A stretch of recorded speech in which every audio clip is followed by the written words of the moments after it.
basically, we would like to discuss with a current affair regarding to Hong Kong's electoral reform.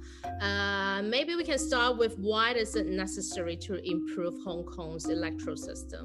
I think it's very important to understand that every democracy goes through, especially an early democracy, goes through a process of improvement. I like to take the example of France. You know, in France, over the last 200 years, there have been 16 different constitutions and 5 different republics. So I think it's just about plugging loopholes in the system. There's another thing that I like to say that the real handover didn't happen in 1997. I think the real handover happened in 2020 when we enacted the national security law. I think this is really important. I think it should be a day to celebrate. I'd like to add my views in here because I think what's really important, and I think what a lot of people fail to realize is how unstable the city of Hong Kong was from 2014 until 2019, 2020. There's a really difficult period. I was living in Hong Kong in 2014 when the umbrella movement came, and that was a very peaceful protest. But things started to really escalate, and that was obviously the precursor to what was going to happen, further down the line. And what we saw really, with this last protest, this is just simply completely uncalled for. For example, people are saying, we have to have democracy. It has to be our way, and we will resort to violence if we do not get that.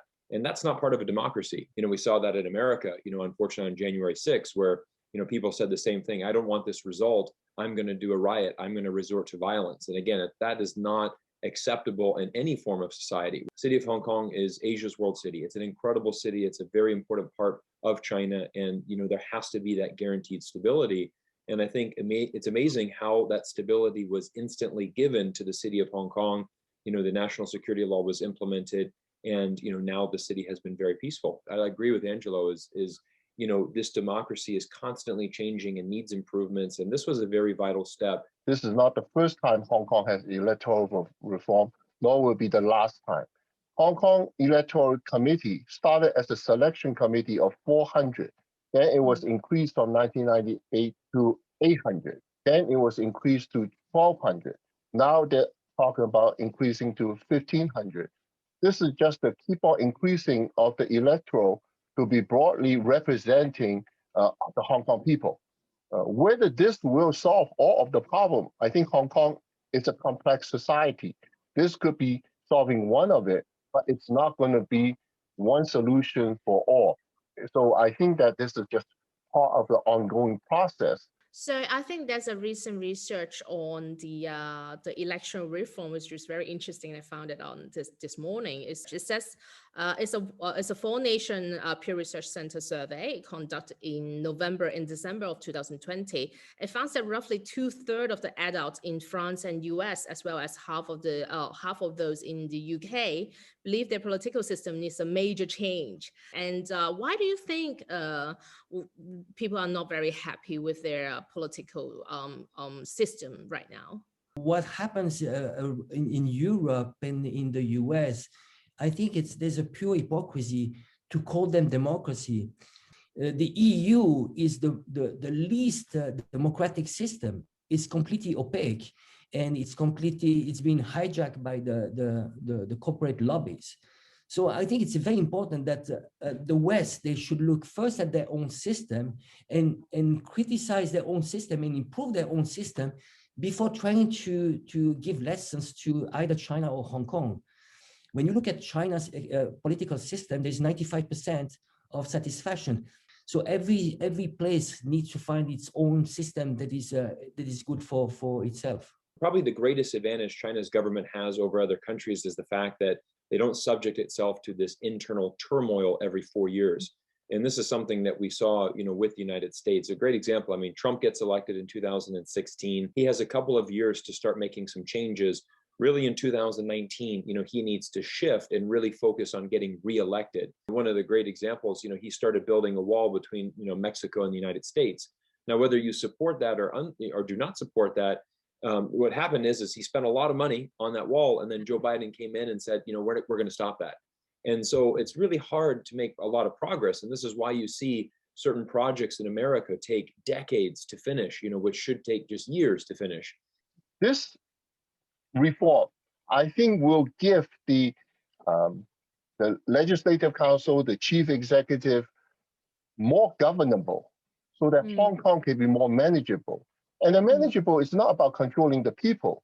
It's so that they can set up new processes for people to be more represented and people's benefit to be delivered to the people. I was in Hong Kong, see all of these demonstrations. Ambulance cannot go to pick up old ladies to go to hospitals, and all kind of tragic things that happen. It's not for immediate, but for the longer term, so the government can be more governed better. So it seems like every country needs to have their own democracy system, but it's but in Hong Kong situation, sort of. We have like a lot of pointing fingers from different countries to say, well, this is what you need to do. So how can we balance on that? I think that with these new, regulations, I think that it's going to really make sure that the one country, two systems is, maintained and really respected and ensured for the future, of the city. I think the other thing that's really important to realize is that, Hong Kong was ranked number 3 on the Human Freedom Index in the world. And again, this is after a period of over 20 years of having China, not the UK, as the main source, or I should say, in charge of Hong Kong. They didn't achieve that because of the relationship with Britain. After the SARS, China tried to help Hong Kong by sending tourists coming to Hong Kong every day. What do the Hong Kong people do? They complain, or the milk powder is bought up by the Chinese people, from mainland China. Hey, this is Hong Kong. You're a free port. If this month you're shortage of milk powder, why can't you bring in more next month?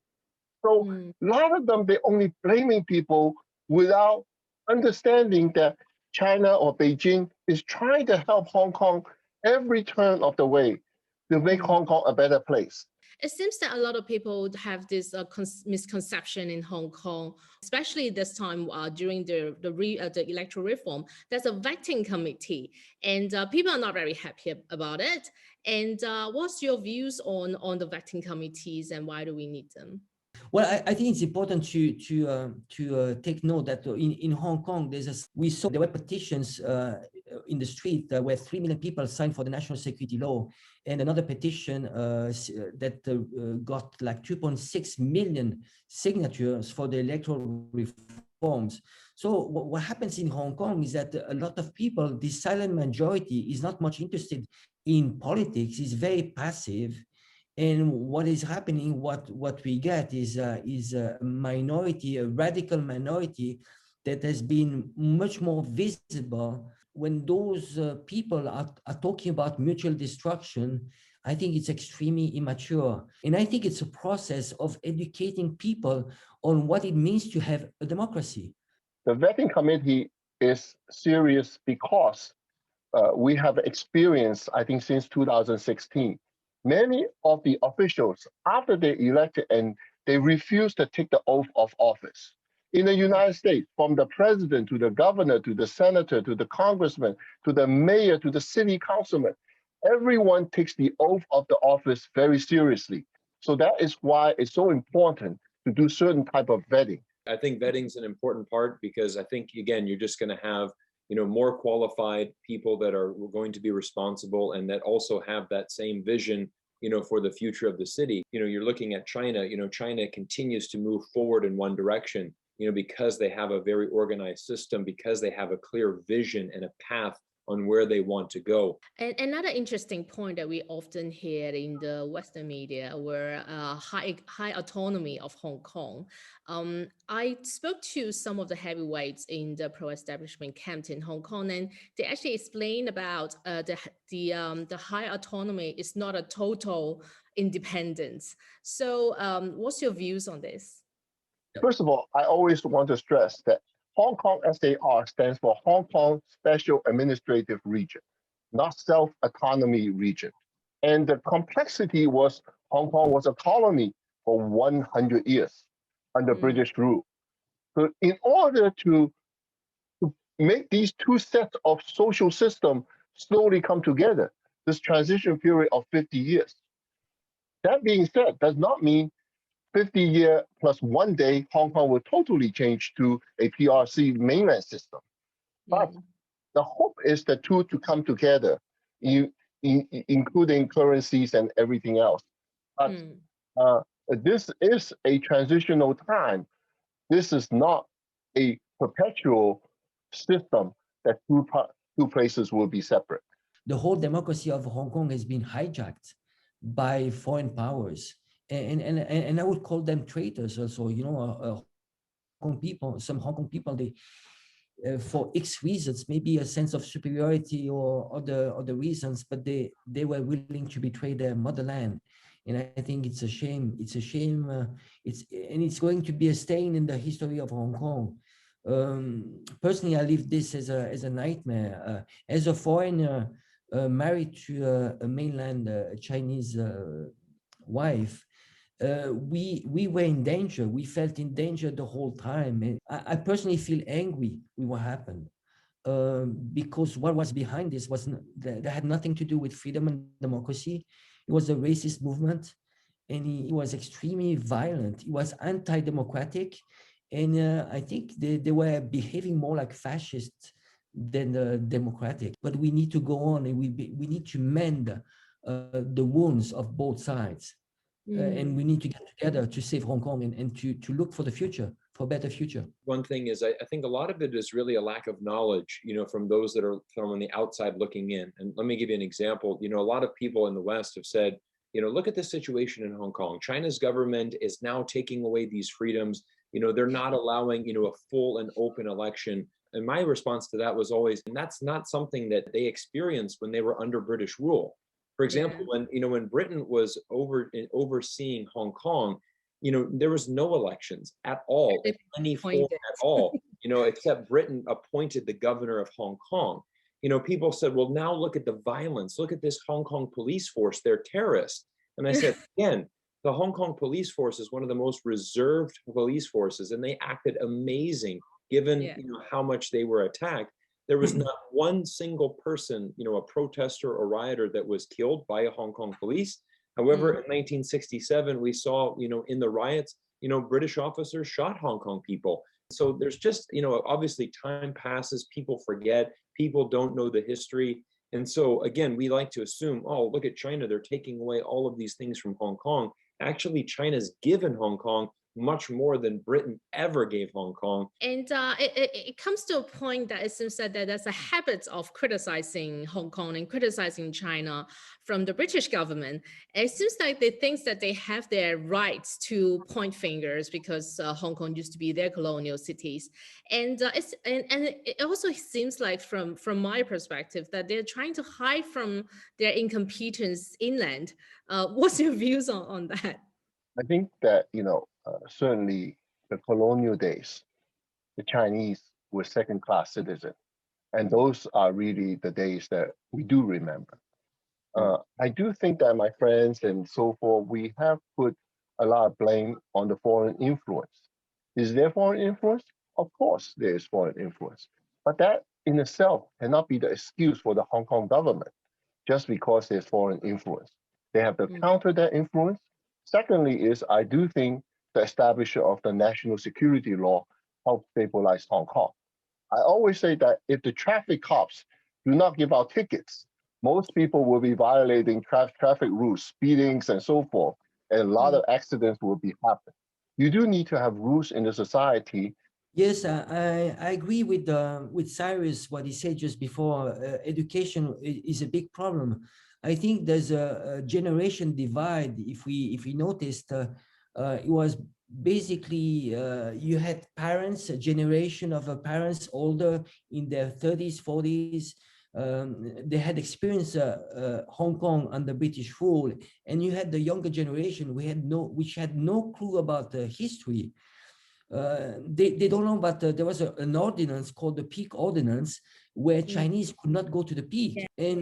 So can you imagine what a shame for this generation, a shame for their parents and for their ancestors when they're waving foreign flags. I mean, you are hitting yourself on the foot. You can watch Hollywood movies. you can have Nike shoes, but at the end of the day, you have roots and there's history, and you cannot deny this. When you have, the Hong Kong youth, holding up British flags, and it's like, or American flags, please come and liberate us. They just don't have any knowledge of the history. It wasn't the glory days for many Hong Kong people, during the British occupation. And again, if you really want to understand, to go full circle, study history. I think that many countries like the UK and the United States have voiced their support for the opposition in Hong Kong. And for those who want to support them, please let them come to your country.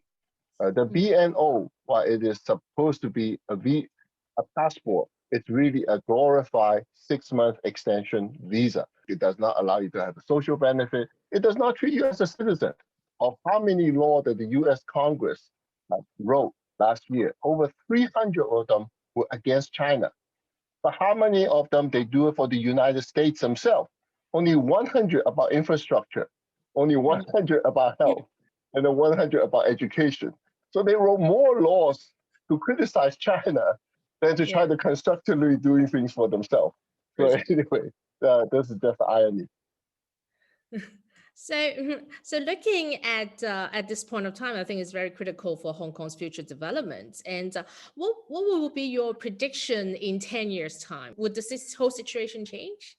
I personally think that there will be more investment from the mainland companies investing to Hong Kong. I mean, especially now that the situation is much more stable in Hong Kong. And again, what China wants for Hong Kong is actually to maintain the way it is, because it's for China, it's important. At the beginning, I think the idea of one country, two system was to be able to show Taiwan that the one country, two system could work. And I think it's very important. It's a primordial objective for China to make sure that it's a successful experiment. I'm very optimistic. Like I mentioned before, I think the stock market's a great example of how, it is so valuable, because it gives, mainland investors an opportunity to, be involved in international exchange. I think, Hong Kong is always going to be a very desirable place to live. Again, it's an incredible city. I think this really does ensure that the future of the city is going to be maintained. And I know personally many friends that were, celebrating with champagne bottles when the national security law was passed. I think right now the stage is right, but it's up to the Hong Kong people, whether Hong Kong people want to take advantage of this or not. And I also want to say, do not underestimate the opposition. After Occupy Central, everybody say, oh, they go away, this is it. No, they're planning. They're planning for the next wave. So, they're going to attend all of these seminars all over the world, how to go create more trouble. So do not underestimate, you think this is going away just by arresting 50 people and these people go. No, there's more coming. If the Hong Kong people take advantage of this situation, they will show the strength, then they are the sunshine, they're the light, then that will take out the viruses of the city, including these political viruses. Some have claimed that the coming electoral reform will sort of further compress the existence space for those pan-democrats in the LegCo, and I wonder what your take is on this. It's up to the people. That's why I'm saying, when the news media is responsible, and when you have the education right, the teachers right, then the people will go along this way. Every electoral reform in every country, somebody think they have an advantage or somebody think there's a disadvantage. Sometimes it turns out not to be the case at all. So I think it's really about the Hong Kong people. Yes, I think it's interesting that they had interesting slogans. I mean, a full contradiction. They were calling for a revolution of all times. And I just wish they could cross the border and just go to Shenzhen and to mainland China to see that the real revolution is happening right now in mainland China. It's just amazing if they only had the experience. And so the real revolution is not what they were looking for. This was this destruction and chaos. It was anarchy. I'm totally involved in the 2019 rioting because I'm basically one of their targets. My photos and my personal information were all online and sticking on the walls, on the streets and stuff like that. So I've been through that, and I understand fully why this reform is totally necessary. I think the national security law implementation actually helps to solve that problem, but it didn't solve the core issues that people are promoting violence, people are promoting independence. We're using the system loopholes to try to enter the system. So I think that's why this reform is very, very important. So I think thank you for your time today, this morning. Thank you. Thank you so much, everybody. Thank you. Bye-bye.